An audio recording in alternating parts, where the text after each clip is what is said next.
J'étais persuadé que c'était possible de tenir 2 objectifs à haute intensité et ça, je pense que c'est, j'ai découvert que je n'y arrive pas. J'ai pas ce truc de multitâche, quoi. Je suis pas, slasheuse comme on dit avec plusieurs projets en parallèle, je sais pas faire ça. Parce que même si en termes de charge horaire, c'est léger, il y a quand même une charge mentale qui est associée. C'est la première fois en 10 ans, 11 ans d'ailleurs, que je me mets pas d'objectif au mois ni au trimestre et en fait, ça c'est un énorme win parce que, la vie elle a la boîte a continué à tourner, la vie a continué à à tourner aussi, enfin le monde ne s'est pas arrêté et ça m'a fait un bien de dingue. Bienvenue dans ce nouvel épisode de Structure, le podcast qui libère l'entrepreneur tout en décuplant le potentiel de croissance de son entreprise. Je suis Romain Collignon, le fondateur de Squared, et ce que je vous propose dans ce podcast, c'est de prendre part à une conversation. Une conversation où on est entre nous, avec mon équipe ou avec des invités triés sur le volet, pour vous partager toutes nos coulisses et où évidemment la structure, au service de la liberté et de la croissance de l'entrepreneur, ne sera jamais très loin. Alors, la conversation du jour, c'est la réponse à l'une de vos questions. Venez d'ailleurs me les poser sur Instagram ou sur LinkedIn, j'adore vous lire et j'adore vous répondre. Et en plus, ça me donne un très bon prétexte pour vous offrir des épisodes comme celui que vous vous apprêtez à écouter. Allez, c'est parti! Pour ce dernier épisode que l'on enregistre tous les trois avec Charlotte et Gérald, c'est déjà le dernier épisode, ça passe à une vitesse. J'aimerais qu'on fasse ensemble un exercice, alors exercice entre guillemets, puisque c'est quelque chose qu'on a l'habitude de faire régulièrement dans nos masterminds, et notamment dans le Mastermind 78. Et j'en suis sûr que ça va nous amener à une discussion passionnante. Alors évidemment, vous allez pouvoir partager, Charlotte et Gérald, ce que vous souhaitez, ce que vous pouvez partager, parce que là, on est sur un podcast de grande écoute, et on n'est pas dans ce cocon confidentiel des masterminds. Et je vais avoir simplement 2 questions à vous poser. On est en train d'enregistrer, là il est fin février 2024. La première question c'est, si vous regardez sur les 4 derniers mois, vous regardez un peu comme ça dans le rétroviseur, quels ont été vos temps forts, vos win business et pourquoi et aussi de vous dire, parce qu'on a cette philosophie de soit on gagne, soit on apprend, si vous regardez sur les 4 derniers mois, aussi qu'est-ce que vous avez appris et que vous ne saviez pas. Donc je vais nous laisser interagir sur ces 2 questions, puis voir où ça nous emmène. Est-ce que Charlotte, t'es partante pour démarrer ? Allez, je peux commencer là-dessus. Il s'en est passé beaucoup ces derniers mois. Les points clés chez moi, ça a été bien sûr la vente de Postadem dont on a parlé, qui était sur vraiment la fin, l'aboutissement. Donc il y a eu ça en point clé. Il y a eu aussi le démarrage des immersions de groupe dont on parlait aussi précédemment dans les épisodes. Donc sur des nouveaux sujets, nouveaux formats en binôme, donc c'est une offre à part entière. Et l'autre point clé auquel j'ai pensé sur les 4 derniers mois, c'est que j'ai quasi pris un mois off en fait au mois de décembre, toujours la Dolce Vita, mais j'ai pris un mois off sachant qu'il y avait la boîte qui était Postadem qui était sur la fin de la vente et le nouveau business qui démarrait pour moi. Donc on peut se dire que c'est pas forcément le meilleur moment pour prendre un mois off. Donc c'est pour ça que je pense que je peux en parler sur l'actu récente et du coup dans les enseignements qui en sont ressortis. Déjà sur la vente de Postadem, il faut savoir que d'un point de vue administratif, c'est vraiment très très long, beaucoup plus long que la normale en fait pour plein de raisons. C'est pas du tout du fait de l'acquéreur ou de qui que ce soit, mais en fait des délais qu'on va avoir avec experts comptables, banque, enfin bref tous les interlocuteurs, avocats, où ça fait que mis bout à bout, chacun met du temps à répondre, redemande des papiers, des machins, des trucs, et en fait ça fait des mois que ça dure comme ça, et donc c'est quelque chose qui est très long. Et l'enseignement qu'on peut en tirer, c'est la patience. Et surtout, c'est de ne pas attendre l'administratif pour pouvoir avancer. Je pense que c'est vraiment ça la leçon que j'en ai tirée. Alors, par chance, entre guillemets, là, dans le cas de la vente de Postadem, l'acquéreur étant Aline, ma meilleure amie, on est dans une confiance totale. Donc, en fait, on a pu faire la passation opérationnelle quand bien même tout l'administratif n'est pas terminé. Parce que c'est Aline et moi. Avec un autre acquéreur, j'aurais jamais pu faire ça. Mais dans tous les cas, c'est de se dire « Ok, malgré ça, en fait, on avance sur les projets, ça m'empêche pas de démarrer le nouveau business, ça empêche pas de faire des choses, le fait que l'administratif ne soit pas calé. » Donc ça, pour moi, c'est un point important. Et aussi le fait de garder en tête que quand on se lance dans des projets qui nécessitent de l'administratif, ça peut potentiellement prendre du temps sans que ça dépende réellement de nous. Ce qui est assez frustrant quand on a ce profil business où on aime que les choses aillent vite et avoir la main sur tout ça. Voilà. Donc ça, pour moi, c'est le premier point.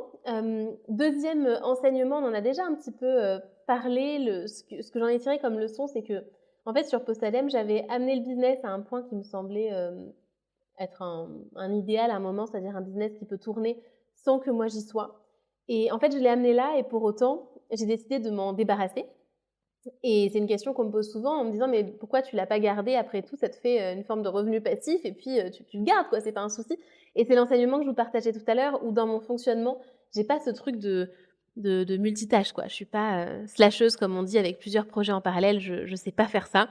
Parce que même si en termes de charge horaire, c'est léger, il y a quand même une charge mentale qui est associée. C'est ce que tu disais Gérald sur les pompiers, et en fait, c'est un truc qui fonctionne pas chez moi et je pense que, la leçon aussi, c'est de sortir du fantasme de ce à quoi ressemble un business passif, de ce à quoi ressemble le business tel qu'on peut le voir chez les autres et de se dire: «Bah, qu'est-ce qui fonctionne en fait chez moi? Qu'est-ce qui me correspond?» Donc ça, c'est le deuxième enseignement et 3e enseignement aussi que j'ai tiré ces derniers mois, c'est qu'en fait, les solutions, elles sont, très souvent sous nos yeux, parce que ces derniers mois, que ce soit dans ma vie pro ou perso, il y a plein de choses que je recherchais, que je voulais dans ma vie et en fait, je me suis rendu compte au bout d'un certain temps que, c'était déjà là et c'est juste le regard, en fait, qu'on va poser dessus.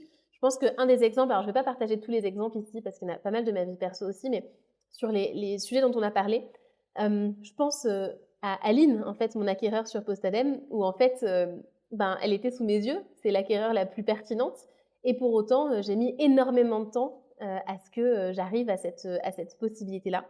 Donc ça, aussi sur le fait que Postadem tourne sans moi, j'ai passé quelqu'un de l'équipe en bras droit et en fait, elle était aussi déjà là. Les immersions de groupe que j'organise, c'est aussi avec des personnes que je connais déjà. Là, j'ai un recrutement a priori en cours. C'est quelqu'un que je connaissais déjà et ça rejoint aussi ce que tu disais Gérald sur, les 150 personnes avec qui on fait tout et parfois plutôt que de chercher ailleurs ce qu'on veut, parmi ce qui existe déjà dans mon écosystème, qu'est-ce qui est déjà là et sur qui ou sur quoi je pourrais poser un nouveau regard et que ça résoudra mon problème sans aller chercher midi à 14h. Donc c'est ça mes enseignements des derniers mois.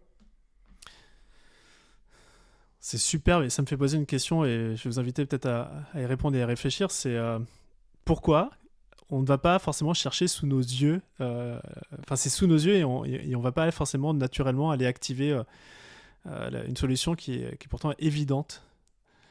Vous avez le recul là-dessus? Parce qu'en fait, c'est cette histoire de regard, quoi. C'est-à-dire que j'ai la réalité, je la vois sous cet angle-là.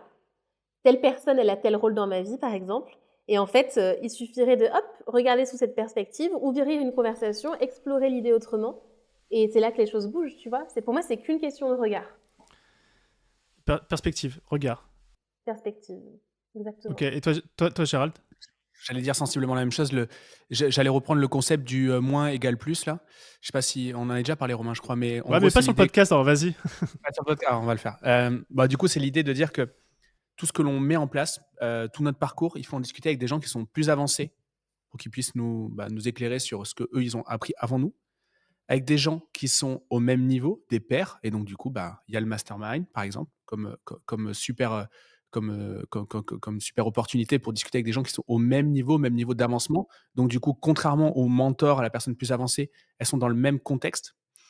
Et ensuite, il faut en parler avec des gens qui sont un petit peu moins avancés parce que ça nous oblige à structurer nos idées. Et d'ailleurs, c'est hyper intéressant de faire des ateliers de podcast comme ça aujourd'hui. En fait, on a plein d'idées, plein de concepts et tout, et on est obligé de les réfléchir pour essayer de les rendre intelligibles pour tout le monde. Et cet effort-là, il est hyper intéressant. Et donc, c'est un changement de perspective. Alors, Charlotte, tu le mettais sur l'axe horizontal. Moi, je le vois comme ça, mais ça marche, c'est pareil. Et c'est ça qui débloque des situations. Et très souvent, on se rend compte que c'est souvent sous les yeux. Moi, je me rends compte aussi, c'est sous les yeux, mais souvent, c'est les trucs sur lesquels j'ai le plus de résistance qui sont souvent les bonnes, Oui. les bonnes choses à implémenter. Donc, voilà. Toi aussi? Je sais pas. Je sais pas pourquoi. Je sais pas pourquoi. Mais c'est des trucs, c'est écrit. Alors, j'ai pris l'habitude maintenant pour pouvoir le matérialiser, de noter toutes mes idées qui me semblent prometteuses et que je veux pas mettre en place de suite.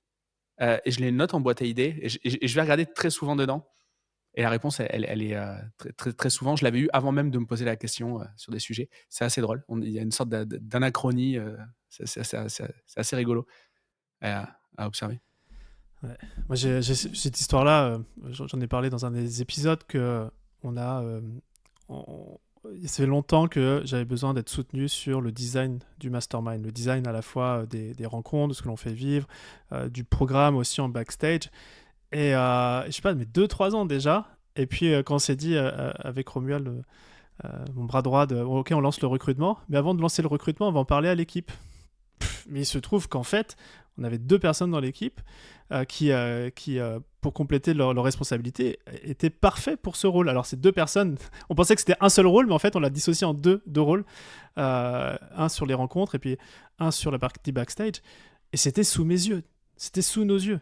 C'était incroyable. Et je me dis qu'on a perdu beaucoup de temps à se dire ça va être un recrutement extérieur pour finalement se dire bah non, c'est un recrutement interne. Et bah du coup, le recrutement est hyper rapide parce qu'au niveau valeur, niveau façon de fonctionner, c'est parti au quart de tour. Donc moi, ma question derrière ça, c'est de me dire, est-ce que des fois, il n'y a pas un petit côté mindset de se dire, moi j'aime ce que tu partages, Charlotte, de dire c'est une histoire aussi de perspective, on regarde sous un angle, mais le fait juste de pouvoir regarder d'un autre angle, on s'est dit, mais en fait, cette personne, elle est aussi géniale dans cet angle-là, quoi. Et puis après, demander, effectivement. Ouais, c'est ça. Les gens à l'extérieur, souvent, c'est eux qui vont nous suggérer l'idée. Tu vois, ah, mais pourquoi tu fais passer avec un tel? Puis pourquoi, tu vois, et t'es là, bah non, tu sais, tu bloques. Mais si quelqu'un y a pensé, c'est qu'il y a peut-être une raison aussi et d'être plus à l'écoute aussi des idées extérieures. Une fois de plus, on peut pas le mener à l'extrême. On peut pas être à l'écoute de n'importe quelle idée ou proposition de l'extérieur, sinon on s'en sort pas. Mais je rejoins Gérald sur le fait que c'est souvent là où on bloque le plus. Tu vois, Aline, la première fois que ça a été évoqué, c'était un peu sous forme de blague entre amis. Mais du coup, j'ai rejeté le truc à fond, quoi. Mais vraiment à fond, genre jamais de la vie. Pour plein de raisons. Et en fait, quand tu dis, attends, est-ce que cette raison, elle est valable? Et celle-ci, et celle-ci, et celle-ci, et que tu détricotes les raisons, tu te rends compte que c'est juste dans ta tête, quoi.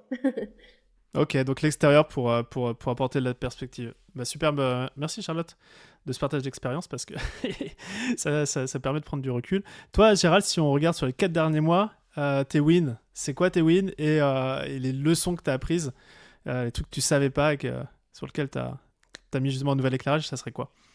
Ouais, alors, totale vulnérabilité. En ce moment, je suis pas du tout productif. J'ai pas la tête à bosser. Donc, en décembre, qui est censé être le mois où on finit bien, on met le dernier coup de collier histoire de bien arrondir le chiffre d'affaires, voilà, de bien finir l'année, etc. Je ne me suis mis aucun OKR. Aucun. Genre, pas d'objectif pro. C'est la première fois en 10 ans, 11 ans d'ailleurs, que je me mets pas d'objectif au mois, ni au trimestre, ni voilà. Enfin, en tout cas, je savais que mon mois de décembre, il était chill.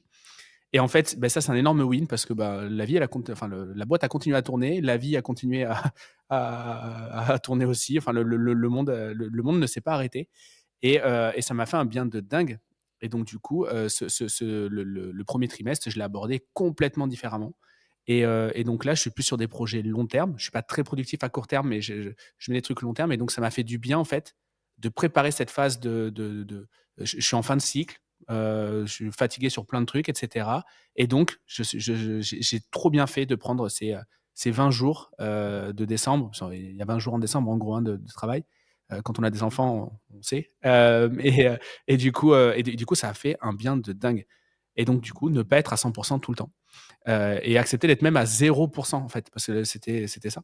C'était ça le truc. Et donc voilà. Donc pour la première fois, je l'ai accepté. Et puis, pas de mauvaise surprise. Donc, je le referai quand j'en aurai besoin. Ce sera peut-être pas toujours en décembre. Mais donc voilà. Donc ça a été un super, super win. Et donc, bah, par rapport à cette activité qui est pas très orientée productivité, ce que j'analyse, j'ai un win à apporter, c'est enfin un enseignement plutôt, pardon, je pense que l'année 2024, c'est l'année de l'activation. C'est l'année où en fait on fait alors, faut pas le voir d'un côté négatif, mais les fonds de tiroir. C'est-à-dire qu'en gros, c'est là où on va mobiliser toutes les ressources qui sont à notre disposition. On va aller discuter avec nos clients, on va aller discuter avec notre audience, on va maximiser les fiches de poste de nos collaborateurs. On va surveiller la trésor. On va faire du cash burn. On va vraiment mettre en place on va sortir de ce côté un peu bourgeois qu'on peut avoir quand les boîtes marchent bien, où on ne se soucie plus trop. Voilà, on est un peu moins, on est un peu moins dans la frugalité. Et je pense qu'il faut y revenir.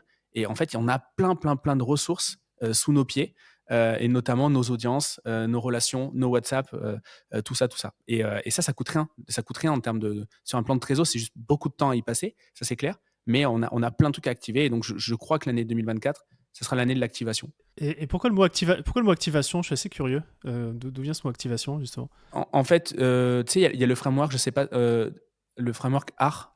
Ouais, RR, ok. Et du coup, il y a l'activation, il y a l'acquisition, l'activation, le revenu, le referral et le je sais plus quoi, que j'oublie. Mais donc du coup, on passe beaucoup de Referral. temps.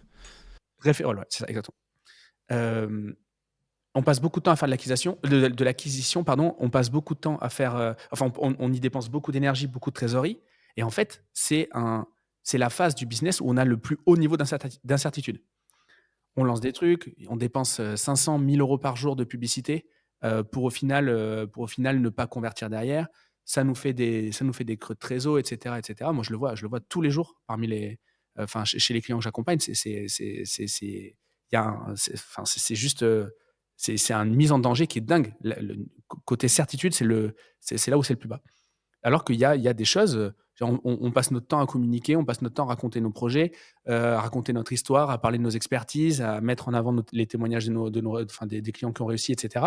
Bah ça, en fait, ça inspire des gens. Bah, basiquement, enfin, on fait le début du travail, mais on fait pas la fin, on les active pas. Et donc, voilà. Donc, activation, parce que c'est l'étape après la phase d'acquisition. C'est pour ça que je dis ça. Sinon, moi, je dis souvent presser les citrons, mais c'est un peu moins joli. C'est un peu moins joli. Donc l'activation, ça me semble le plus opportun. À se faire du bon jus de citron. Est-ce qu'il y a d'autres sujets sur lesquels t'as appris, par exemple Ouais, j'en parlais un petit peu précédemment, mais pour moi, c'est très compliqué et j'étais vraiment persuadé du contraire, que c'était.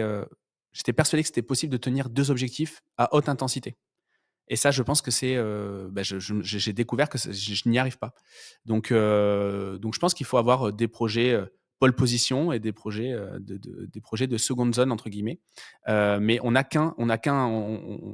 a qu'un projet phare en même temps et qu'un objectif phare en même temps. Et du coup, l'enseignement derrière ça, c'est que je pense que avant, j'arrivais à tenir plusieurs objectifs à la fois parce qu'il y avait que des projets de seconde zone. Donc, c'est un peu ça mon enseignement. Quand il y a vraiment quelque chose d'inspirant, quelque chose qui fait avancer dans la vision, pour lequel on a un vrai intérêt, on met vraiment de l'enjeu, c'est compliqué d'avoir, d'en avoir 2. Voilà. Donc voilà. Et sinon, j'ai remarqué aussi, et ça, ça pareil, j'en ai parlé récemment dans le podcast, la loi de Parkinson, vous voyez le principe? C'est le temps nécessaire. Ouais. Si on me laisse 10 heures pour réaliser une tâche ou si on m'en laisse 5, probablement j'aurai le même niveau de production, mais ma productivité aura été divisée par 2. Et en fait, j'ai l'impression que c'est pareil pour la trésor. Si on laisse de la trésor disponible sur les comptes, donc des liquidités, je pense qu'on fait des choix, on fait de mauvais choix. Du moins, on va perdre en efficience. Et donc, j'ai remarqué ça. Et en fait, le niveau de guerre de mon équipe est bien supérieur quand on a des plus bas de trésor. Et on a tendance à s'embourgeoiser, à s'ensabler même, on peut dire, quand on a vraiment de l'argent sur les comptes. Et donc j'ai remarqué ça. Et donc j'utilise maintenant le principe du compte à terme, c'est-à-dire que la trésor disponible, on laisse 2 mois de cash et ensuite tout le reste part sur des comptes à terme. Et ce qui fait que, ben, en fait, on vit comme des gens fauchés. Et du coup, on a quand même la sécurité derrière. Mais en tout cas, les décisions que l'on prend, elles sont toujours liées à ce niveau de confort. Et donc voilà, la loi de Parkinson appliquée à la trésor.